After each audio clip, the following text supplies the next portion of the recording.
Grow My Cleaning Company teaches owners of cleaning companies just like you how to grow your company, make more money, and finally take charge of your financial future and your life.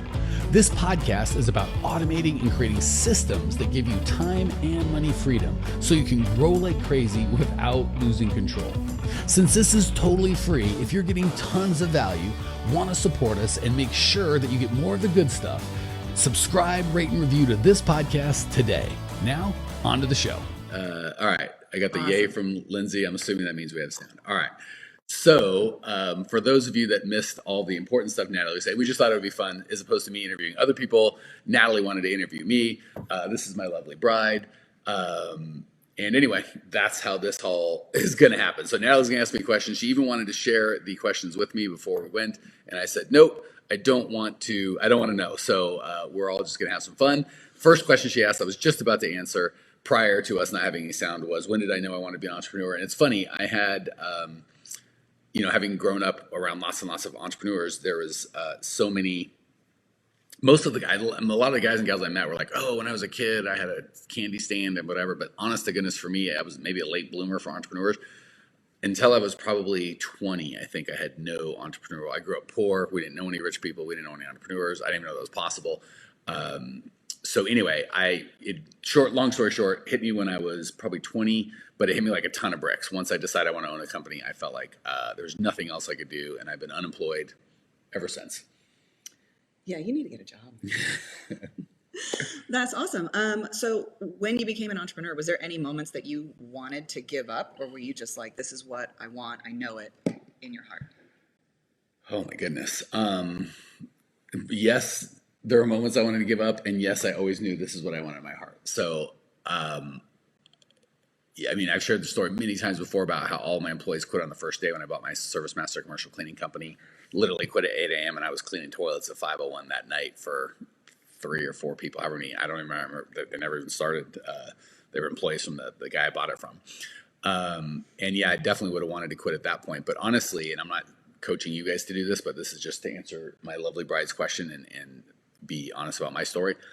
I didn't even think about quitting then because I'd put everything, it wasn't even an option. Like, I put all the money we had into it. I borrowed a ton of money. So it was kind of like the bridges were burnt. And had I been able to quit, I probably would have at least wanted to quit, if not quit. So there is something to say for going all in on something. Just being like, this is it. I'm either going to succeed or die. And I think if I had another option, I would have taken it, but I didn't. And we did succeed. It took 2.5 years. We tripled that business, sold it for 3 times what we bought. And that seeded kind of all of my other entrepreneurial adventures. So for me personally, and I would love to hear in the chat if you guys feel the same or differently or what your life is. Yeah, there's definitely been times, I don't want to say I wanted to quit, but I was just miserable and was like, I'd do anything just about to get out of this, but get a job. So I don't think never since I started a company was I ever tempted to get a job. Unless if I did, it probably would have been in context stuff to help me grow my business somehow. Like, I need money, I'll get a job to get money to bring the business. But yes, I wanted to quit, but no, never really considered it seriously since, again, I just couldn't imagine being an owner and then going back and get a job. Plus I'm unemployable, so that doesn't help. All right. So actually, this kind of dovetails off of that nicely because I thought of these beforehand. And by the way, if you've never done an interview like this, usually we're on separate things, but we thought the sound would be better together. It shows you we were wrong. I'm married to this woman and we sleep together every time. This feels like I'm in her space. We're trying to scrunch together to be so you can see us both. But even as my bride, this feels pretty close. Definitely in my space. Okay. All right, moving on. All right. So was there ever a failure that you had that you were like, oh my gosh, this is the end, but it actually turned out to help you succeed later? Yes. So was there ever a failure I had that kind of turned out for the better? I wouldn't say for the better, but that helped me succeed later on, definitely. And this is funny because I shared the story with Cleaning Nation before, but I don't think I've ever shared it with you. I've shared it with you. There you have it, Cleaning Nation. He loves you more than me. I've shared it with you, and I've shared it with Cleaning Nation, but never at the same time, but it involves you. So for those of you guys and gals that have been listening to the show for a while, my bride and I have been married for 10 years and together, kind of dating for 14. Four? Well, 4 prior to the whole marriage. We were still together. We got married, So it's been 14 years. So when I tell the story, I always say this is long time ago. This is not my lovely bride, so no one makes that confusion. So I was married when I was 21, and for the bulk of my 20s was really focused on my business, probably unhealthily so. And when I was 30, my wife got fed up with me and the focus on the business and probably a bunch of other stuff. Not this wife. She's fed up with me, but she's still here. I'm still here. And left. And that was by far the worst thing that's ever happened to me in my life. And again, it worked out easy now because we've been married for 15 years. But at the time, without being able to see that, it was awful. If any of you have the opportunity to get divorced, I would encourage, coach, yell, love, whatever I could do to get you to not do that and find a way to make that work. And even with my marriage, not Natalie and I, prior, she had left, so it was not my idea. I may have had it coming, that's for sure, but not my idea. Anyway, that was by far the worst thing, and I would have done anything to get out of that. And even that, if that is the one thing, had I had to get a job to make it all work, I probably would have been happy to get a job. As unthinkable as that is. So at the time it felt awful. But that was what enabled me to discover running my business with my core values, how to niche, how to get paid properly. A lot of the things that we teach you now, I didn't think I could do prior. But when I was forced to do it, you do it, right? Like getting paid in advance. I always thought you had to get paid net 30, net 60, sometimes net 90, all sorts of crazy things where you do the work and pay all the money up front. You get paid hopefully way later. I just thought that was how the world worked until I went bankrupt because my wife left, not Natalie. And you realize you can't take jobs that you don't get paid now because you can't do them. You need the money to even start. So I had to get 50% down. Magically it happened. So it forced me to do a lot of things and learn a lot of things I did not want to learn. And that's why I'm so passionate about doing what we do. Is it's so much easier to teach you guys for free without having to pay the price that I paid to get that. And again, not recommending divorce. It was awful. But I feel so blessed to have my lovely bride now, even though she couldn't make the mic work. A lot of judgment there. This is useless. I could talk into it. Nothing. Love you, baby. This couldn't have happened without that. So 1,000% for some of you are in that place, kicking butt and taking names. Fantastic. Some of you in a place where like, I can't get out. This is never going to change. I can't do it. Oftentimes, and again, in coaching, that's kind of where we need you. When people come to us and like, I'd like to change, but I'm not all in committed to change. It's hard to really serve them. But when they're like, I can't live like this anymore. I've got it. This is the most pain is the lever that oftentimes you guys and gals and I needed to change. So short answer is yes, 1,000 times yes. There have been things I thought were awful that actually turned out to serve me and eventually you guys. Which is awesome. So would you say that that's kind of like where you've made that mind shift, or what would you say is like the one thing or the one belief that you've had, if you had to pick just one, that has attributed to your success? First of all, I've just realized I like interviewing better than I like being interviewed. I mean, you're good looking, so that part's nice, but still would rather be interviewing. It's a lot more fun. But we're here to serve you people. So if you want to hear me interviewed, that shall happen. And if any of you guys are like, Natalie sucks, she's doing a terrible job answering questions, feel free to put in the live a question that you have. And if Natalie deems it appropriate and or better than what she was going to ask, it shall make its way onto the show. It probably is. So. That's between you and God. I'm just here to answer questions, which I've forgotten the question you asked, which was? If you had to choose one thing or belief that has attributed to your success, what would it be? I mean, aside from me. You would definitely be up there. This would be number one in terms of my happiness, but in terms of success, she really just gets in the way. I mean, what? We're going to have words after this. I'm going to do this because it feels like now, this is funny. Like this hurts my shoulder and I'm in her space. This is the same distance away, but feels more normal. So here we go. It feels more normal to one of us. All right. Number one thing that everyone's like, I was just helping someone help me grow my cleaning company. I'm really not interested in this tomfoolery. Well, sorry, that's what we got. Okay. So number one thing that did it contribute to my success. I wish to heck I could give you one thing. Can I give two? Would that be okay? Okay, we'll give two. Just because I can't. Tracy Thompson, one of our amazing coaches in the house. Good to see a young lady. All right, so one would be, and they're really kind of almost two sides of the same. They're very similar. One is never giving up. Again, it's so funny we have Natalie here because a lot of this ties to commitment. before we dated, I was hesitant to, I'd gotten divorced and that was the worst thing that ever happened to me. So I was hesitant to get married because the only way to guarantee no divorce is not to get married. A lot of guarantees of other bad things in my life. So I was very, very hesitant because I didn't want to commit to my. Can you imagine, by the way, this beautiful creature chased this creature for 4 years? She was ready like 9 seconds and was like, I don't think so. So it shows you I'm not as smart as I look. Neither am I, apparently. Yeah, neither are you, exactly. But all that to say, the reason I wasn't is because I wasn't all in. I knew I'd never want to go through a divorce again. So I was out until I could be all in. And that all in, I've cut off all other venues, right? So anytime I compare Natalie with any other woman, she always wins, right? No one's better looking, no one's smarter, no one's better fit. I always compare her negatively because this is my only romantic interest until one of us dies, and that was a threat. If you missed it, I'm the one that's armed. So. That's true. Yeah. By the way, if you ever, we might open a whole new thing on how to shoot people, and that will be Natalie, because she's really good at it. But the commitment is really the big magic part of it. I never consider a life. So if we fight, no matter how frustrated I get with her, it's never, would life be, I don't even ask myself the question, would life be better? Because I don't know, and I'll never know. It won't. And because I'm an optimist, I always tell myself, well, I'm here anyway, I might as well make it the best. So I cut off any other option that would ever happen, ever, no matter what. Like, so there's nothing she can do that would make me go, I'm out. It's always like, well, in light of that, how can I make this relationship work? And it sounds really extreme, and it is.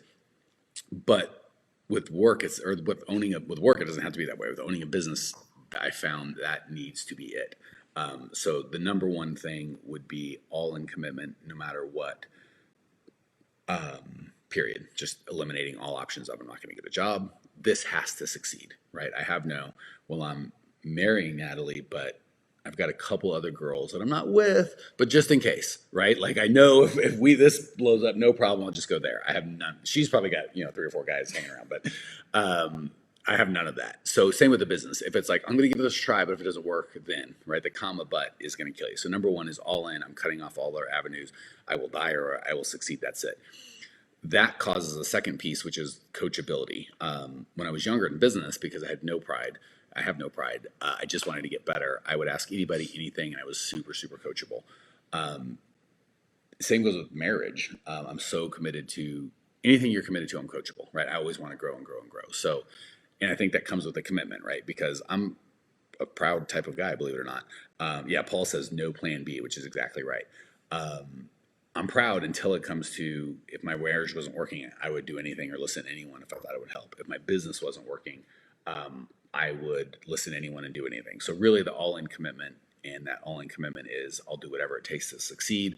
And for a lot of us owners, it's hard to admit learning from someone else or listening or admitting we don't have all the answers is what it's going to take to succeed. But as long as our commitment to succeed is higher than our commitment to our pride, we will do that. So that's it. All in commitment, cutting off all their actions, being so committed that you'll be coachable, even when it means, by definition, admitting you don't know something.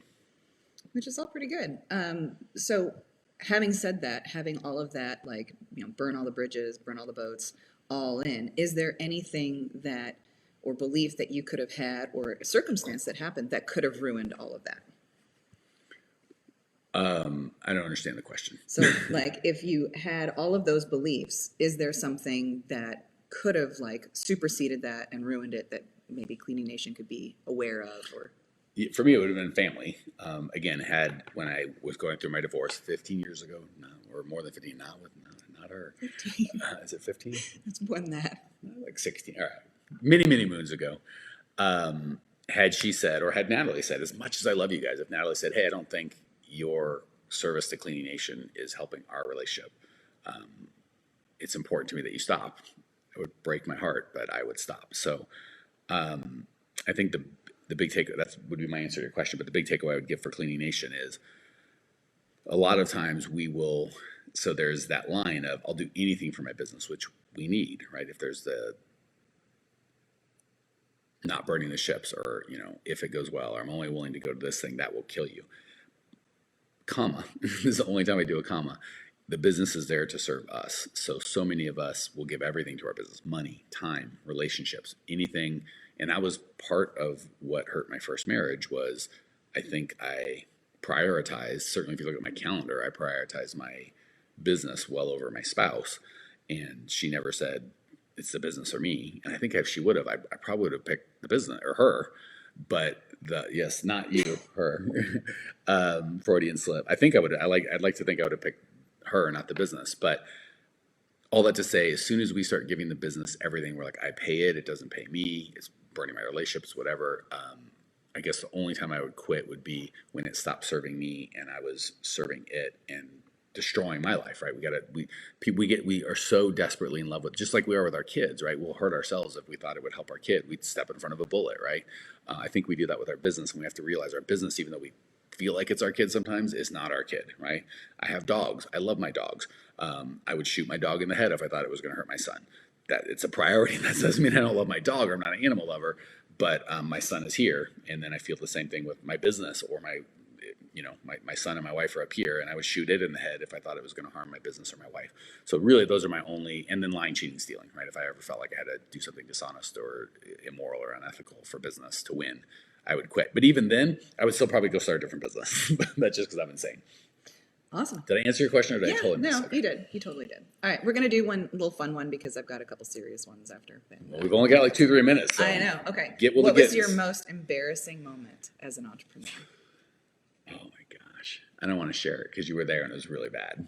But if I don't share it, you'll know that I was lying. I will call you out on it. Oh, I wouldn't want you to call me out. Like, I would want after, not in front of everybody. I want you to respect the privacy. But I will share my most embarrassing that came to moment right away, and my bride was there. So when I had my construction company, I've always, not always, but for years, I wanted to be a coach. And for all of you knuckleheads that are like, oh, I'll do it in my spare time. That's what I did. I thought it'll be easy, right? It'll be fun. So I bought this company. I forget the name of it. Don't want to share it anyway because the guy that sold it's not his problem. I bought this company that had like events monthly where people would be there, and it doesn't sound that embarrassing, but it was really embarrassing. I don't know why, but it was pretty bad. I got like 200 or 300 people together for this event. I hired a speaker, and then at the end, I made an offer to those people to come be a part of this membership. And there's like 200 or 300 people there, and typically you'd want minimum 10%, which would be 25, maximum 20 or 30%, which would be like 50, 60 to like sign up. I think we had like 3, 2. It was bad. But it wasn't even that. It was the just being up on stage and having, say there's 250 people in the room, and say 2 people signed up or 3, 247 people like that were my kind of friends and family and like cared about me, looking at me like, what are you doing? It was just, I failed on stage in front of everybody, and I was awful. And people ask, man, you do pretty good when you're on stage, and you do great. How do you do that? I'm like, I did it really poorly. And I had to bomb, and it sucked. It was bad. I could probably die happy never seeing that expression on your face again. Yeah, it was pretty bad. And it's tough because I know as I'm sharing it, I don't think it's translating how bad it was, but just dying on stage in front of 250 people that cared about me. These weren't enemies that were like, F you. Like, it wasn't a hostile audience. These are people that wanted to see me succeed, but just my offer wasn't clear. I didn't know what they want. There's all the things that we teach now. I violated every one of them. Yeah. Oh, and I also hired the speaker I hired before me. Was phenomenal. So I put somebody great. It's like, hey, I'm going to try stand-up comedy for the first time. I'll put Chris Rock on first, and then I'll follow him. Just stupid. Poor. Yeah, that was not great. Poor thinking. Anyway, it was awful. And again, I wouldn't want to share it. As I'm sharing it, I'm like, it doesn't sound that embarrassing. I don't know why I'm so embarrassed, but it was. And we'd spent thousands of dollars on materials. Yeah, we had like binders and it was a whole I'll tell the story sometime. It was me being stupid at its highest. It wasn't stupid. It was just unprepared. Ill thought out. Anyway, it was bad. Yeah. Okay. Final. I have 2 questions that I think people are going to love. Do we have time for that? That's all we got time for. Okay. Cool. What is your best moment as an entrepreneur? Oh my goodness. All right, this is gonna sound cheesy, but I don't care. Screw it. I went with it when it was really painful, and embarrassing. Honest to goodness, I want to say right now, not like this moment, but we just had an event for all you guys and gals that were there. It was so good. I hate to say it because it sounds so stereotypical, but you hear these athletes that are like, oh, getting paid millions of dollars. You're like, you a-hole. I'm like, I do it for free. And you're like, but you don't. We get paid very, very well. And I would do it for free. And I hate to say that because like, well, then why don't you? By the way, we don't, because those who pay attention. So if we did it for free, it would not only, I would do it for free. She would not. Natalie's like, screw that. You're going to get paid. But even if we did, it would detract from the community. So honest to goodness, right now, I feel like 46 years of age is my favorite time. I feel like the people, you guys, gals, Clean Nation we serve is awesome. The team that I have, Tracy's right here, is amazing. The event we did, I got to just watch Tracy work and serve people in a way that I could never do. And I was just blown away that I get to get paid as well as we do to serve the quality people that we serve, to get to serve with the quality people. My bride, Tracy, I think Lindsay's on here, enrollments, that there's just it's awesome. I feel so blessed. So right now is, believe it or not, the best moment in my work life. And it's not even close.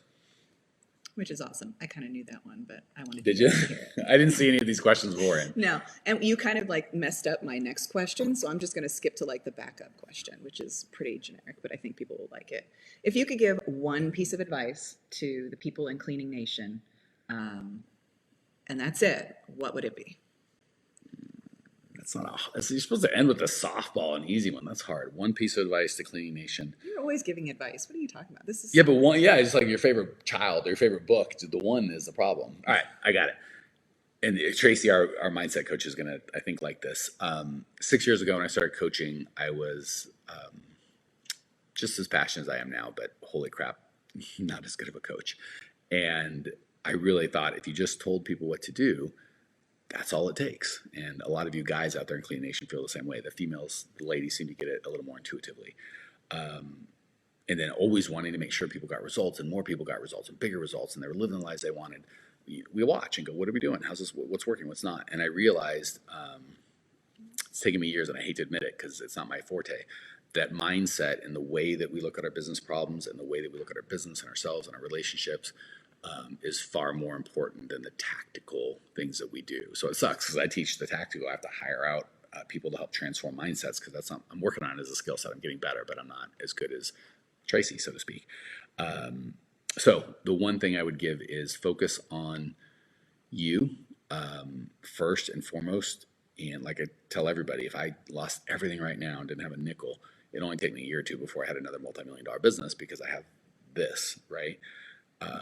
The gray matter. I have this. This is good.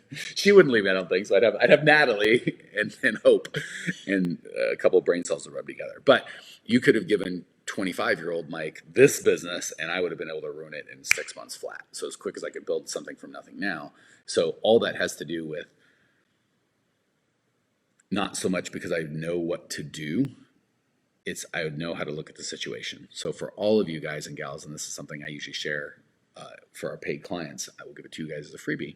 I always tell them, we tricked you. We baited and switched. We told you you're going to come in here, we're going to grow your company. We were never going to grow your company. We were always going to grow you first. And your company then grows magically. So we start by trying to go outside in. Let me grow my company. And as I get richer, then I'll think like a rich person. It doesn't work. You got to go inside out, which is I will become a rich person, my mindset, and then the finances will naturally follow. So short answer, work on you and how you think first, like Trace said, a millionaire mindset, and then the what to do makes so much sense. My teaching, when you have a great mindset, is genius. You'll just rock it. But if you have a terrible mindset and it won't work for me, it doesn't work during COVID, you don't understand my business, I'm too old, too young, too dumb, too whatever. If we can't get that fixed, every bit I tell you what to do is not going to help you. But once we get the mindset right, everything else is easy. All right. We are way over in time, so get us out of here, sister. All right, Cleaning Nation, thank you so much for joining us. We love you guys. You're amazing. I hope you enjoyed a little bit of insight into Mike. And next week, he will be back all by him lonesome. By his lonesome? It depends. Every time Natalie's on, I get the overwhelming feedback is more Natalie. So maybe next week will be just Natalie. Not you don't need me at all. No. All right, Clean Nation. Love you guys. Talk soon. Thanks for tuning in to today's show. If you're fired up, ready to grow, and want to see if you have what it takes to work with us at Grow My Cleaning Company, here's what I want you to do right now. Go to growmycleaningcompany.com/talk. That's growmycleaningcompany.com/talk to book an appointment to speak with me personally. I'm going to jump on the phone with you to get you crystal clear on where you are now, where you want to be, and how to get you there. Don't walk around in the dark any longer. If you are serious about growing your cleaning company, it's time to finally get the systems in place that you need to grow. We've helped hundreds of owners of cleaning companies not only grow their business and their personal freedom, but give back to their community as well. If that's what you're looking for, head over to growmycleaningcompany.com/talk and book a time to talk with me personally. I can't wait to get to know you and your business.